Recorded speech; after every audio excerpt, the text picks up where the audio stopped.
ಕಾಯಕವೇ ಕೈಲಾಸ ಎಂದು ಬಸವಣ್ಣ ಹೇಳ್ಯಾರ. ತ್ರಿಕಾಲದಲ್ಲಿ ಶಿವಪೂಜೆ ಮಾಡಿ ನಿತ್ಯ ಅಂದಾರ.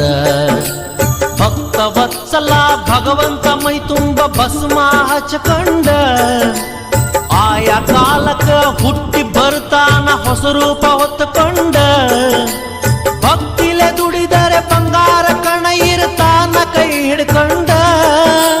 ಸಂಗಮ ದೇವನ ಮಹಿಮೆ ಏನಂತ ಹೇಳಲಿ ತಿಳ್ಕಂಡ, ಏನಂತ ಹೇಳಲಿ ತಿಳ್ಕಂಡ. ಮೂರು ಬಟ್ಟ ವಿಭೂತಿ ಒಳಗ ಸಂಗಯ್ಯ ಇರ್ತಾನ. ಹಣಿಮ್ಯಾಗ ಹಚ್ಚಿದ ವಿಭೂತಿ ಬೆಳಕಲ್ಲಿ ಪರಶಿವ ಕಾಣ್ತಾನ.